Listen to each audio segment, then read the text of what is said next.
welcome back to Practically Creative with Melissa. If you're new here, welcome. If you've been here before, welcome back. Today we're going to make another mug rug, and I had a friend ask about doing applique on this and doing a satin stitch. So I've added a piece of scrap fabric to the back of my block here, and I'm going to show you how I do a satin stitch on my regular domestic machine. So let's go over here to the machine and let's get started. So I have my machine set for a zigzag, and I have it a little over, between 1 and 0. And I'm going to start by stitching the things that are in the background. And I'm going to start with this hat right here. I am using a variegated thread today. And I did do a test before I started all of this. So let's get started.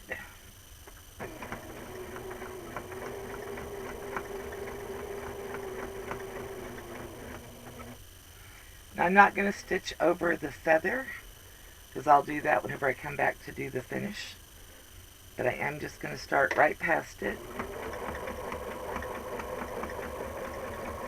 And I'm doing a wide stitch in 3.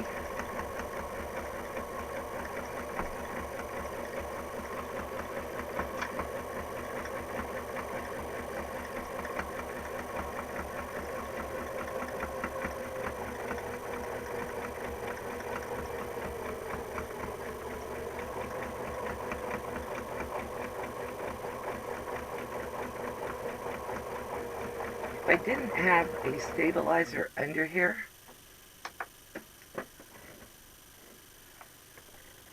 then this would all just ruffle up.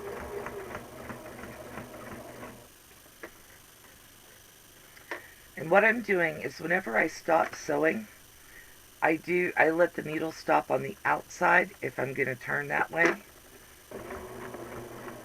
and on the inside if I'm turning a different way.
One other thing I also always do when I'm doing applique is I make my needle sit so that it stays in the fabric whenever I stop sewing. So now I've done the top part of that hat. I'm going to do this part of the shirt. And I'm not doing the outside of it, just the inside, because I'll get the outside whenever I go down around and do the overall for it.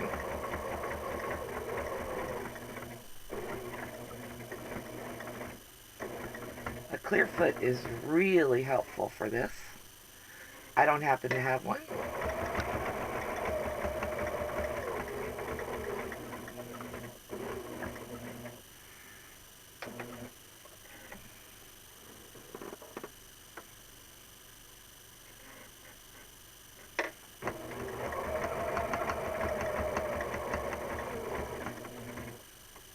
When you're going to do a corner, you want to stop at the inside edge of that corner and then turn.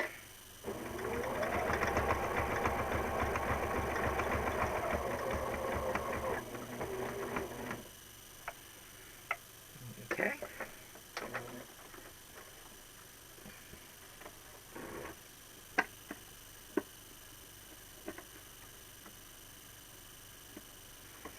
And I jumped over the arm there. That's called a jump stitch.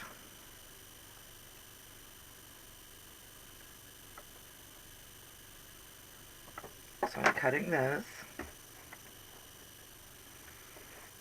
And all these little threads that are annoying, I just cut them as I go. Okay. I'm going to do the foot because it's under the overall.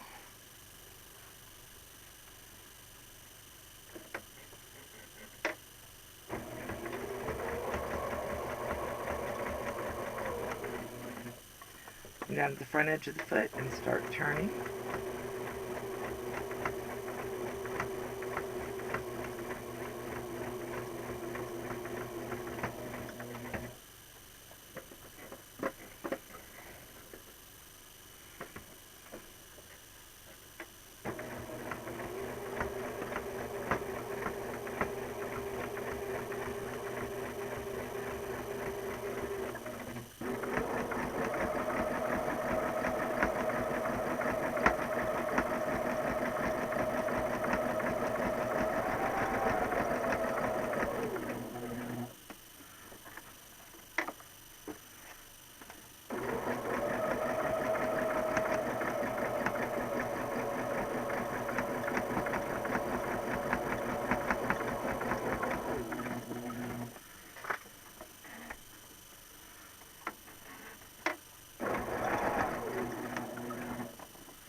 You can see the little tiny gap there, but I'll get that whenever I go around the overall,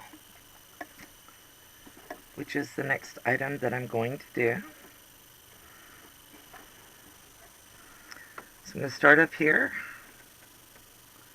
right at the edge of the overall.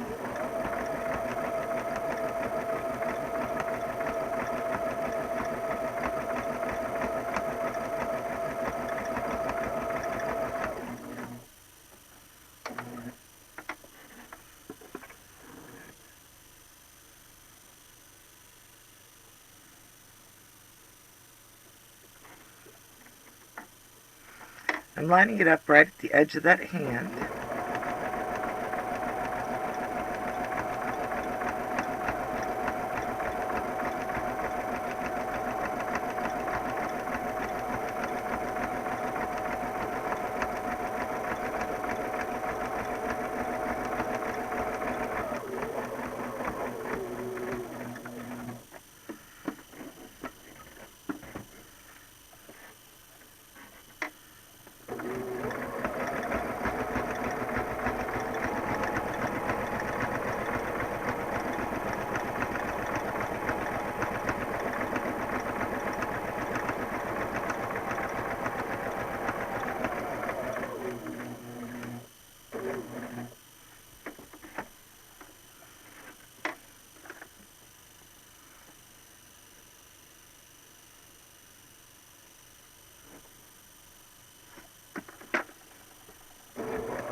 Okay.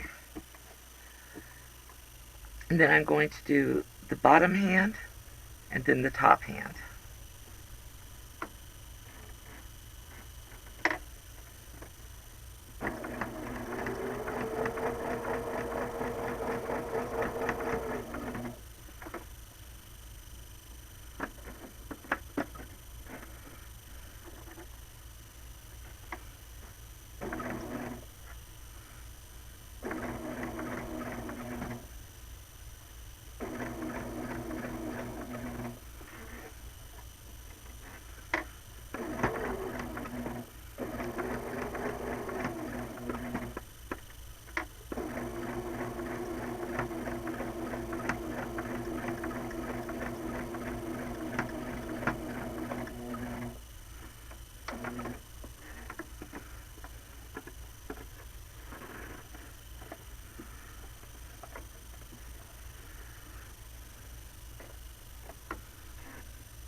Now, because the arm and the hand are kind of lined up together, I'm just going to keep going right up that arm.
We're getting very close. I'm going to do the top of the hat, and then I'll do the feather.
And now we do our feather.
Now we can take our pins out of here, double check for any threads that are still floating around, and then it's your choice whether you want to take the extra stabilizer fabric off of here or not. I'm not going to. I do see that that rolled over. I'm not worried about that. It's not going to affect anything in the long run. Go away. But if you wanted to, you could take your little surgical scissors and cut right around the outline, and it would leave all of the stuff that's inside your stitch line, and then you wouldn't have a chance of seeing the reflection of the fabric through. But since this is going to be a mug rug, I'm not real worried about that. So, next video, I'm going to show you how to do the mug rug portion of this. This is just so you can see the applique doing a satin stitch with a domestic machine. It's always a better finish if you can go really slow, and I don't think mine's bad. I just wish I'd gone just a little bit slower in a couple spots. But the next video will be the mug rug.